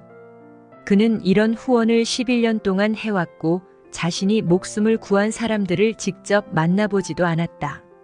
나는 종종 다른 사람의 생일을 궁금해한다. 하지만 엘 졸슨에게 언제 태어났는지 물어보았을 때 그는 모른다고 했다. 45이거나 50 정도라고 했지만 확실한 것은 아니었다. 그는 러시아의 가난한 부모 밑에서 태어났고 초가지붕에 돌바닥이 있는 작은 오두막에서 살았다. 오늘이 어제와 다를 것이 없었고 한 해가 지나간다 해도 아무런 변화를 기대할 수 없었기에 그의 부모는 아이의 생일 같은 사소한 일을 기억하려 들지 않았다. 그래서 그는 자기가 태어난 해가 1885년인지 1886년인지 1888년인지 감조차 없었다. 하지만 유명해진 뒤로는 친구들이 생일 선물을 해주려 했기 때문에 생일을 하나 정해야 했다.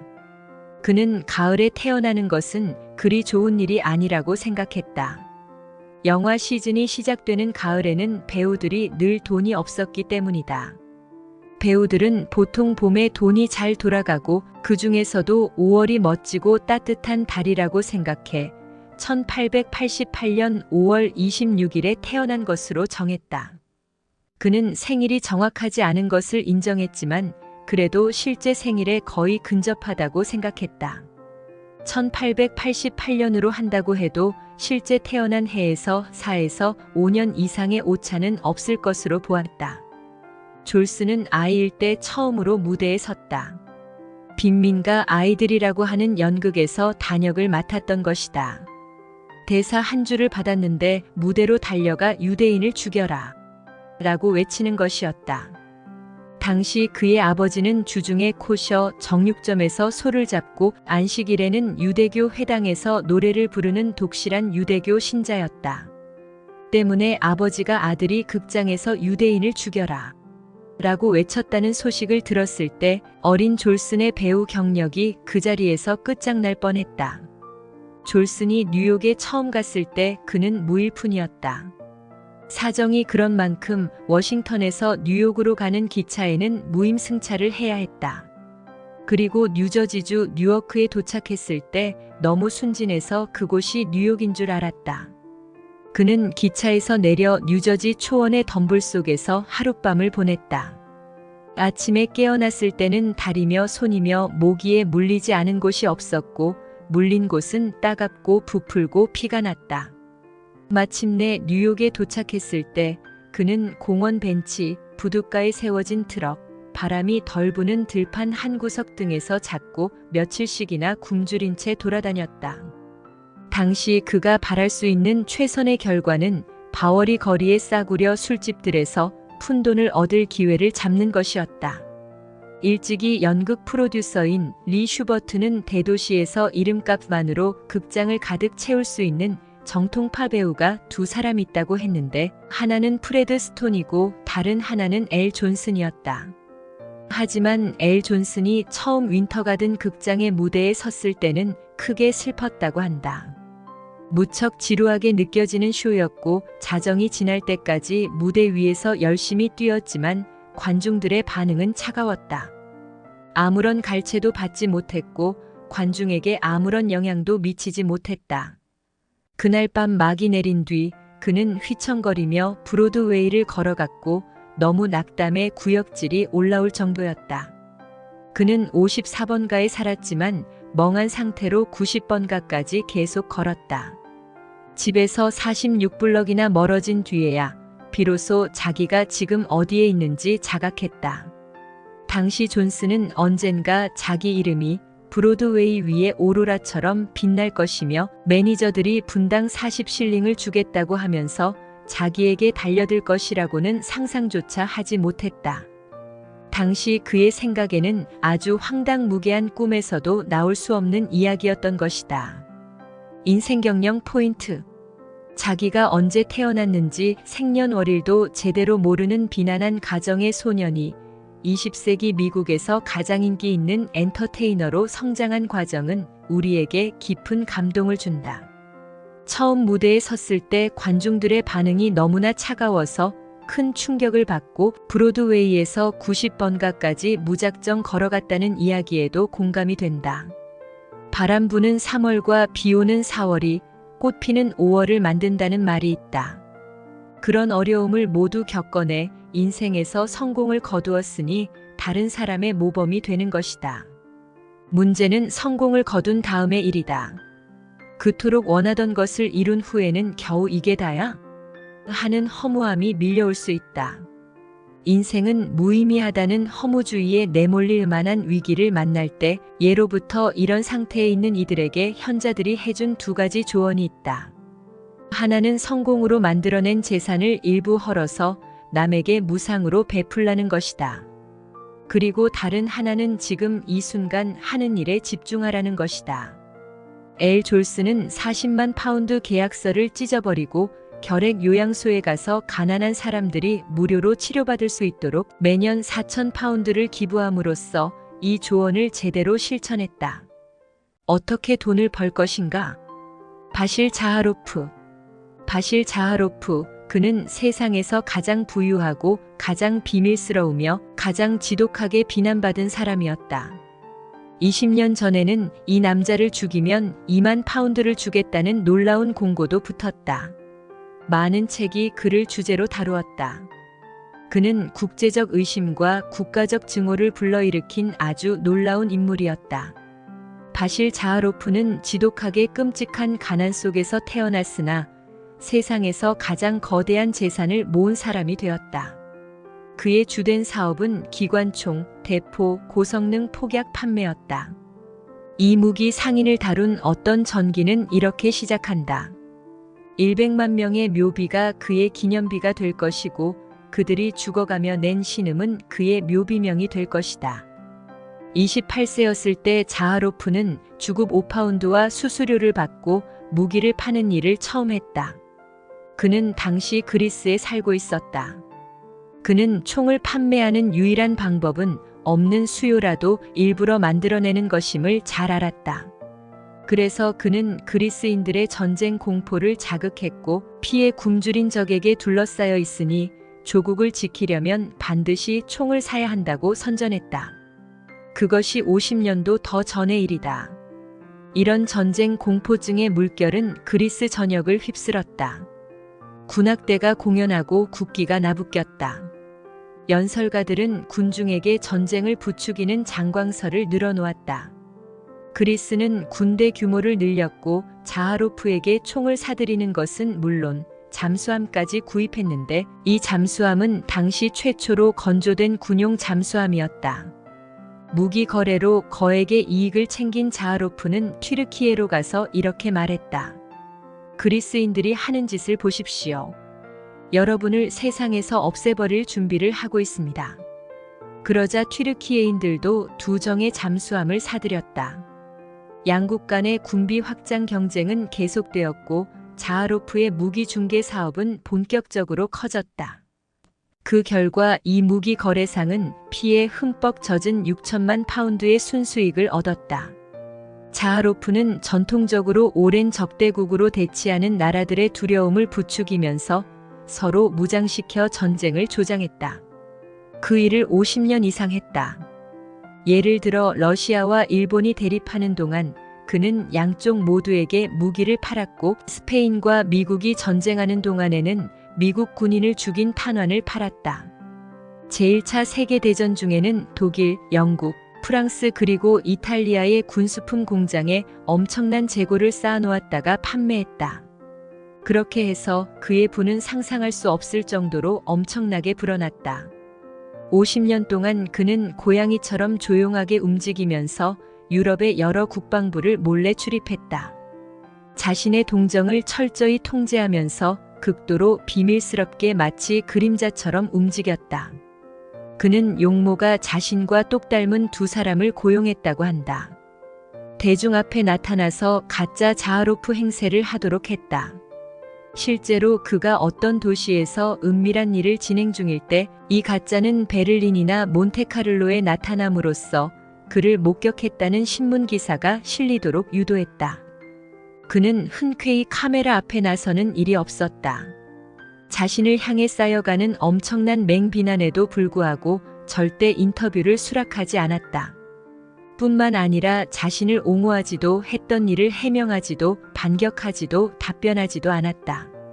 잘생기고 키가 크고 매력적이던 그는 26세였을 때 17세의 어린 여성과 사랑에 빠지게 되었다. 그는 아테네에서 파리로 여행하던 중 기차에서 그녀를 만났고 당장 청혼하려고 했다. 하지만 불행하게도 그녀는 이미 절반쯤 광인인데다 나이도 2배가 많은 어떤 스페인 공작과 결혼한 상태였다. 가톨릭 신자인 그녀의 종교적 신념 때문에 이혼은 불가능했다. 자하타로프는 거의 50년 동안 그녀를 기다리며 연모했다. 마침내 1923년 그녀의 남편이 정신병동에서 죽고 난 뒤 1924년 자하로프는 그녀와 결혼했다. 당시 그녀의 나이는 65세였고 자하로프는 74세였다. 그리고 결혼 2년 뒤에 그녀가 숨을 거두었다. 그녀는 48년 동안 자하로프의 연인이었고 18개월 동안 그의 부인이었다. 자하로프는 죽을 때까지 파리 근처의 장엄한 성에서 여름을 보냈다. 하지만 그의 출생은 그런 화려한 곳과는 아주 거리가 먼 튀르키예의 남루한 오두막, 그것도 진흙으로 만들어 창문이 아예 없는 오두막이었다. 어린 시절 그는 흙바닥에서 잤고 넝마를 발에 둘러 차가운 발을 데웠으며 밥을 굽는 일이 먹는 일보다 더 많았다. 그는 고작 5년만 학교에 다녔지만 14개의 언어를 말할 수 있었고 옥스퍼드 대학은 그에게 명예민법학 박사를 수여하기도 했다. 그리고 런던에 처음 도착했을 때는 절도 혐의로 투옥되었지만 30년 뒤에는 영국 국왕에게 기사 자귀를 받았다. 1909년 어느 여름날 이 비밀스러운 유럽인은 파리의 유명한 동물원을 걷는 중이었다. 그는 그곳의 원숭이가 지저분하고 굶주렸으며 가장 인기 높은 사자마저도 류머티즘으로 고통을 받고 있다는 사실을 알고서 충격을 받았다. 동물원의 모든 것이 곧 허물어져 폐허가 될 것처럼 보였다. 자하로프는 관리인을 불러 신랄하게 야단쳤다. 관리자는 자기 앞에 있는 사람이 세상에서 가장 부유한 사람 중 하나인 것을 알지 못하고 제대로 동물을 보살피려면 50만 프랑이 필요한데 그런 돈이 없다고 심드렁하게 대답했다. 그러자 자하로프는 이렇게 말했다. 그게 필요한 전부라면 여기 있네. 자신이 팔아치운 탄환으로 수백만 명을 죽인 이 남자는 동물 몇 마리를 보살피라고 무려 2만 파운드의 수표를 끊어준 것이었다. 관리자는 서명의 이름을 제대로 알아보지 못해서 모르는 사람이 자기에게 허튼 장난을 치고 있다고 생각했다. 그래서 그 수표를 다른 서류 더미 속에 던져놓고 그 일을 까맣게 잊어버렸다. 몇 달 뒤 그가 우연히 친구에게 수표를 보여주었을 때 그 서명이 프랑스에서 가장 부유한 사람의 실제 서명이라는 사실을 알고 깜짝 놀랐다. 자하로프는 85세에 건강을 잃고 휠체어를 타고 다녀야 했다. 그는 비극적인 모습으로 외롭게 죽어갔다. 여생의 주된 관심사는 아름다운 장미가 핀 정원을 가꾸는 일이었다. 그는 50년 동안 일기를 써왔고 분량은 무려 53권에 달했다. 소문에 의하면 그는 숨을 거둘 때 비밀스러운 기록이 담긴 일기를 모두 파기하라고 지시했다고 한다. 인생경영 포인트. 자하로프는 가난한 그리스인 부모 밑에서 태어났으나 부모가 러시아에 유배를 가면서 이름을 러시아식으로 바꾸어 현재와 같은 이름을 갖게 되었다. 제1차 세계대전 당시에 무기중개상으로서 공로를 인정받아 프랑스 당국으로부터 훈장을 받았고 프랑스 시민권까지 얻었다. 그가 기차에서 만났다는 17세의 여자는 일종의 내연녀였다. 그는 당시 유부남이었는데 이 여자 때문에 아내를 버렸고 50년 가까이 내연녀를 기다렸다가 마침내 결혼했다. 자하로프는 죽음의 상인, 유럽의 신비스러운 인물 등의 별명을 얻기도 했다. 인생에 대해 두 가지의 상반되는 말이 있는데 하나는 비밀이 전혀 없는 사람은 시시한 사람이다라는 것이고 다른 하나는 내 모든 생활이 투명해 이 세상을 떠날 때에는 그 어떤 허물도 없이 공기처럼 가볍게 바람처럼 빠르게 가고 싶다라는 것이다. 자하로프의 인생은 비밀이 많았기에 전자의 경우라고 할 수 있다. 하지만 그는 자신의 비밀 일기를 사망 직전에 모두 불태워버렸다. 또한 그가 동물원에 2만 파운드의 수표를 건네주는 자비의 행동을 한 것은 생전에 팔았던 무기로 인해 죽은 사람들에 대한 죄의식을 지우려는 마음도 있었을 것이다. 당신은 자기 인생에 어떻게 돈을 불러들이겠는가? 어떻게 번 돈이 가장 가치 있다고 생각하는가?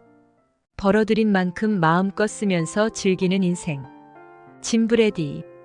브로드웨이의 하룬 알라시드라고 불리는 다이아몬드 짐 브래디는 제1차 세계대전 중에 죽었다. 그의 죽음으로 브로드웨이 극장가에서는 가장 믿기 힘든 현상 하나가 사라졌다.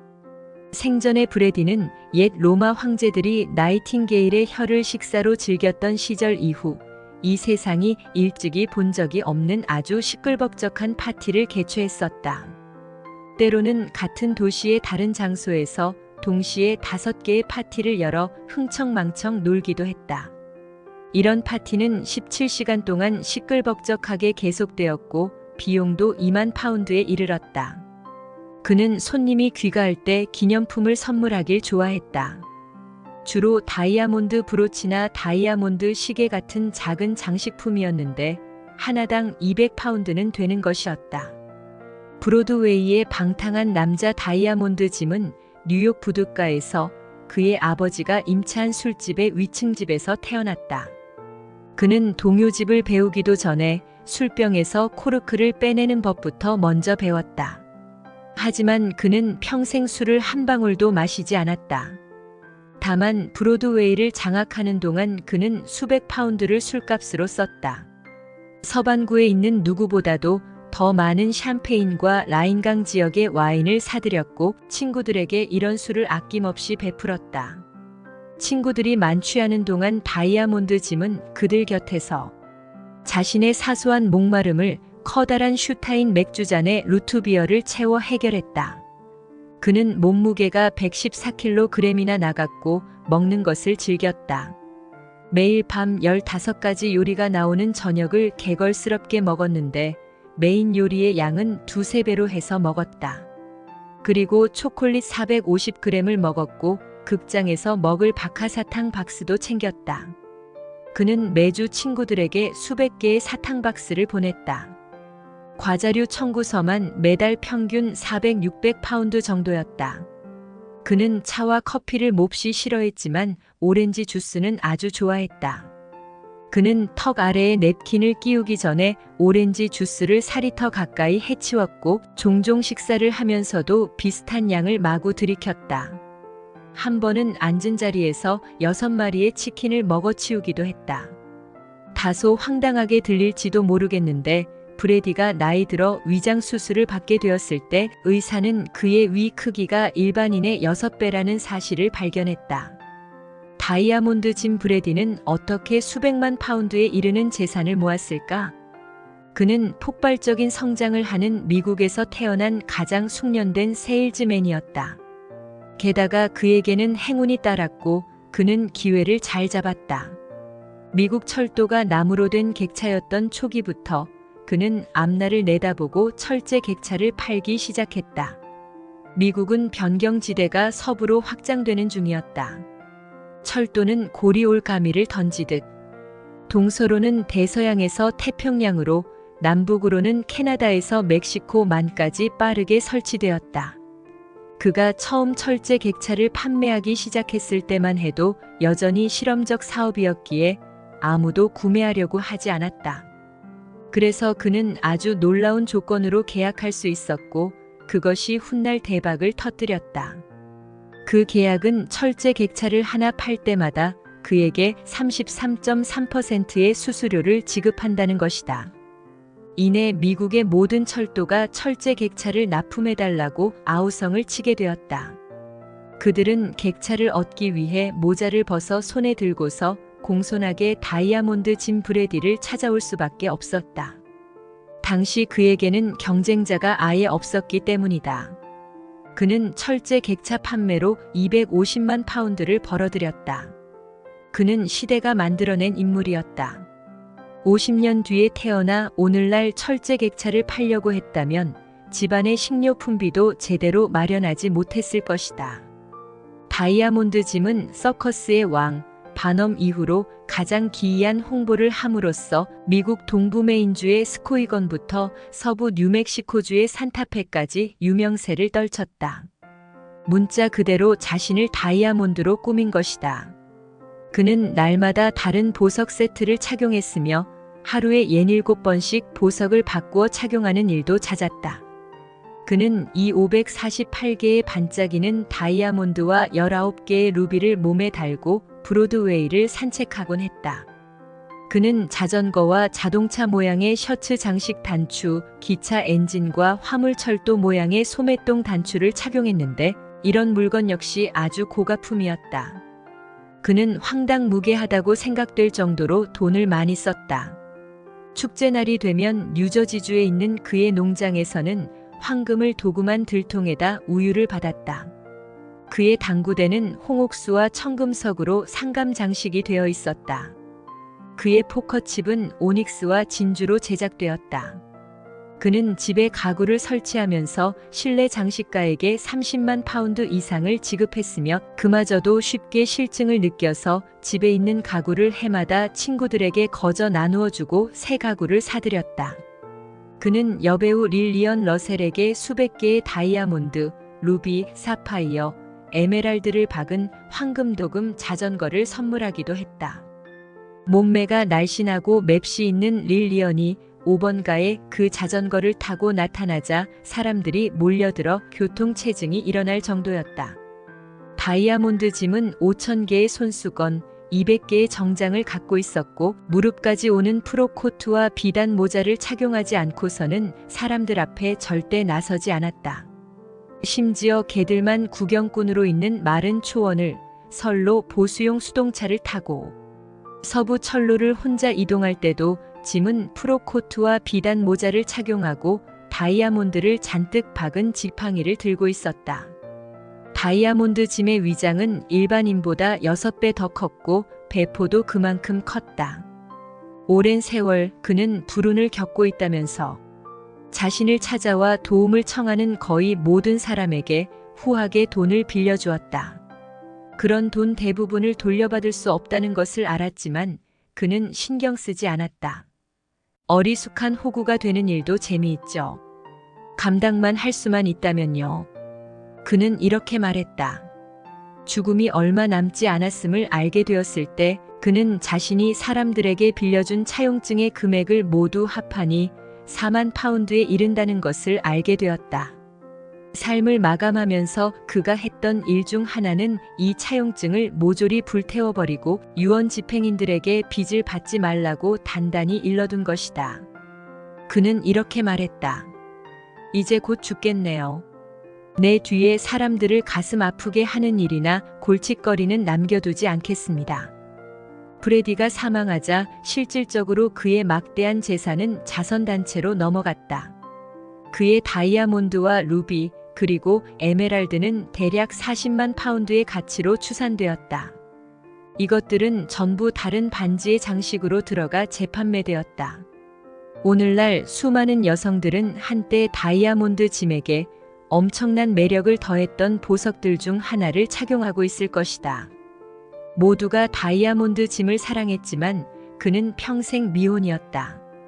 그는 릴리언 러셀의 무릎에 20만 파운드를 내놓으며 결혼해달라고 했지만 그녀는 거부했다.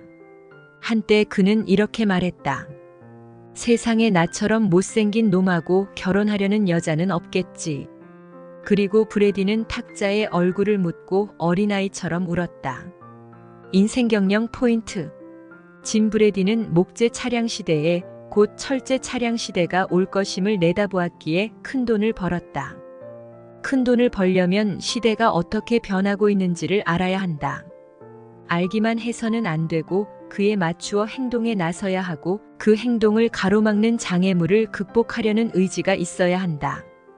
브래디는 큰 돈을 번 이후에 영화 위대한 개츠비처럼 화려한 파티를 개최하면서 인생을 즐겼다.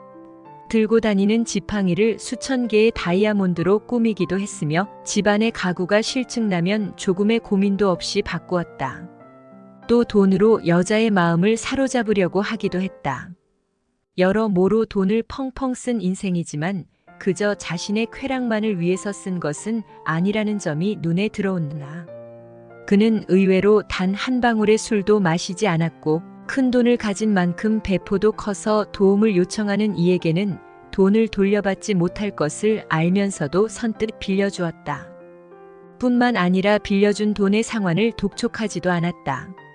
그가 돈을 빌려주면서 말한 어리숙한 호구가 되는 일도 재미있죠. 감당만 할 수만 있다면요라는 말은 그의 관대함을 잘 드러낸다. 또한 죽음의 임박해서는 갖고 있던 차용증들을 호쾌하게 불태워버려 사람들의 빚을 전부 탕감해 주었다. 그는 자기 힘으로 일궈낸 큰 불을 자기 뜻대로 호쾌하게 쓰다 갔다. 큰 돈을 벌었지만 여전히 아끼며 사는 인생. 해티 그린. 해티 그린은 한때 미국에서 가장 부유한 여자였다. 숨을 거둘 때 그녀는 최소 1,300만 파운드에서 2,000만 파운드에 이를 수도 있었다. 하지만 집에서 일하는 대부분의 파출부조차도 그녀가 입는 옷보다 더 좋은 옷을 입었고 저녁도 더 훌륭한 것을 먹었으며 잠도 더 나은 침대에서 잤다.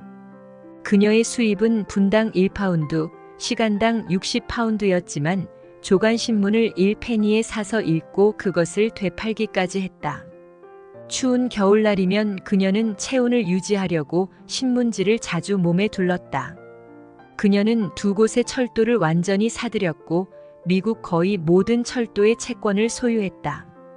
하지만 기차 여행을 떠날 때는 절대 사치스러운 침대차에 타지 않고 밤새 일반 객차에 앉아서 갔다. 한 번은 저녁 파티를 하려고 하니 보스턴의 파커 하우스 호텔에서 보자고 친구들에게 전했다. 모두가 대단한 행사가 될 것으로 여겨 여자들은 야회용 겉옷을 입고 나타났고 남자들도 야회복을 입었다. 하지만 손님들이 도착하자 해티는 그들을 데리고 호텔에서 나가더니 한참을 걸어 싸구려 식당으로 데려가 싸구려 식사를 대접했다. 때로 보스턴에 있을 때 그녀는 파이 골목이라 불리는 지역의 한 식당에서 끼니를 해결하곤 했다. 그 도시의 파이 골목은 삶은 콩 한 접시를 3.5펜스에 작은 쐐기 형태의 파이를 1페니에 먹을 수 있는 곳이다. 그녀의 수입은 당시 초당 4펜스 이상으로 버는 만큼만 먹어야 한다면 초당 4개의 파이를 먹어야 했다. 78세가 되었을 때 한 신문 기자가 그녀에게 아직 정정하신데 건강의 비결이 무엇이냐고 물었다. 그녀는 등심 스테이크, 감자튀김, 우유를 탄 차를 매일 아침 식사로 먹고 스테이크와 우유에 있는 세균을 죽이려고 종일 구운 양파를 씹는다고 했다. 안타깝게도 그녀는 양파에 있는 세균을 죽이려면 무엇을 씹어야 하는지는 말하지 않았다. 1893년 불볕더위가 기승을 부리던 어느 날 해티 그린은 아버지에게서 물려받은 창고의 다락으로 기어 올라갔다. 7월 땡볕은 쇠로 된 지붕을 달구었고 다락을 뜨거운 지옥과 별반 다를 바 없는 수준으로 만들었다. 그런 살인적인 더위에서 그녀는 색깔 있는 넝마와 흰 넝마를 분류하는 일을 몇 시간이나 했다. 폐품 수집업자가 흰 넝마는 다른 것보다 0.5페니를 더 쳐주었기 때문이다. 그녀는 월스트리트에 투자한 종목들의 현황을 살피면서 대부분의 시간을 보냈다. 그것은 위험한 일이었고 그녀도 아는 바였다. 또한 뉴욕에서 아파트를 빌리거나 가구를 하나라도 사면 세무관리자가 급습해 매년 6,000파운드를 가져갈 것도 알았다. 그래서 세금 징수인을 피하고자 싸구려 하숙집을 전전하며 살았다. 심지어 절친한 친구도 대체로 어디에 숨어 지내는지 몰랐다. 그녀는 가명으로 살았고 넝마를 걸쳤고 짐도 얼마 없었기에 지불 능력을 의심하는 하숙집 여주인들은 빈번히 그녀에게 숙박비를 선불로 내라고 요구했다. 그러나 나이가 들면서 기적이 벌어졌다. 한 친구가 그녀를 설득해 미용에 60파운드를 쓰게 되었고 그 대우를 받을 때마다 확실히 한 살씩 더 젊어 보였다. 어떤 사기꾼이 자기 서명을 위조해 수표를 발행할 것이 걱정되었던 그녀는 절대 필요한 상황이 아니면 서명하지 않았다. 그녀는 편지로 받은 봉투를 모두 모았고 답장은 이 빈 봉투 뒷면에 작성했다. 이렇게 하니 그녀는 서명해야 할 필요가 없었다. 내 친구인 보이든 스팍스는 돈을 사랑한 여인, 해티 그린이라고 하는 전기의 공저자다. 그는 해티 그린이 뉴욕의 케미컬 내셔널 은행에 막대한 금액을 예금했고 적어도 그 은행이라면 자기 집에 있는 것처럼 편히 여긴다고 내게 말했다. 그녀는 은행에 여행 가방을 맡겼고 은행 금고에는 오래된 옷과 먼지투성이 덧신을 놔두었다. 그녀는 은행으로 낡은 마차를 가져와 바퀴를 떼어내고 마차 틀만 은행 2층에 보관했다. 또 아파트에서 사는 것을 포기했을 때에는 가구를 은행 창고에 보관했다. 그럼에도 불구하고 그녀는 많은 측면에서 상냥한 마음씨를 지녔다. 예를 들어 은행에 한 늙은 수의가 있었는데 그는 창문을 닫고 심부름을 했으며 불황자 같은 모습을 하고 있었다. 어느 날 은행은 그를 해고했고 해티 그린은 무척 안쓰러운 마음이 들어 거의 한 주 동안 여기저기 알아보고 그가 다른 일을 얻도록 해주었다. 그녀는 중풍으로 81세에 사망했는데 중병을 앓던 그녀를 돌보던 간호사들은 흰 유니폼을 착용하는 것이 허락되지 않았다. 그들은 외출할 때 입는 평범한 옷을 입었다. 그래야 해티가 그들이 간호사가 아니라 평범한 고용인이라고 생각할 수 있었기 때문이다. 그 늙은 숙녀는 비용이 많이 드는 숙련된 간호사가 옆에 있다고 생각하면 평화롭게 숨을 거두기 어려웠던 것이다. 인생경영 포인트.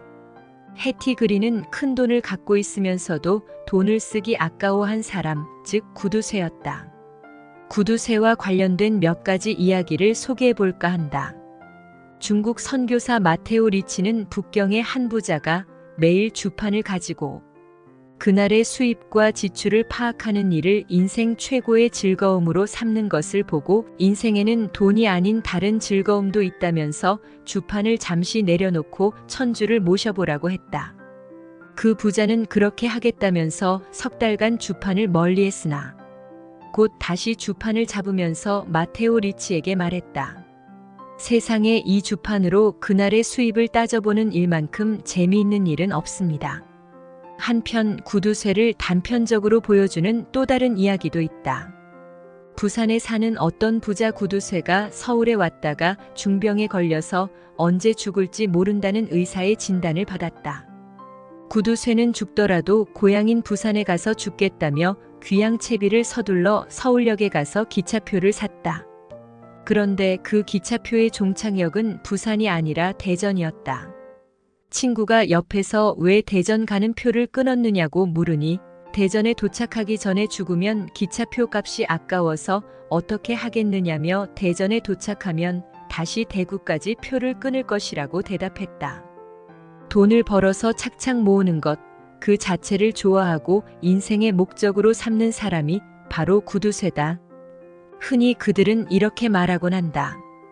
돈에는 눈이 달려 있어서 돈을 사랑하는 사람들에게만 찾아오고 돈을 우습게 보는 사람들은 귀신같이 알아보고 그들은 절대 찾아가지 않는다고 말이다. 해티 그린도 그런 삶을 살았다. 큰 돈을 벌고 나서도 여전히 빈자처럼 생활했다. 1페니에 사서 한 번 읽은 조간신문을 되팔기도 했고 0.5페니를 더 쳐준다는 말에 폐품을 분류하는 고된 노동도 마다하지 않았다. 자기 집의 모든 파출부보다 더 허름한 옷을 입고 더 빈약한 식사를 하고 더 낡은 침대에서 잤다. 해티 그린은 앞서 등장한 짐 브레디와 완전히 반대되는 인생을 살았다. 당신은 돈에 대해 어떤 철학을 가지고 있는가? 해티 그린처럼 살고 싶은가? 짐 브레디처럼 살고 싶은가?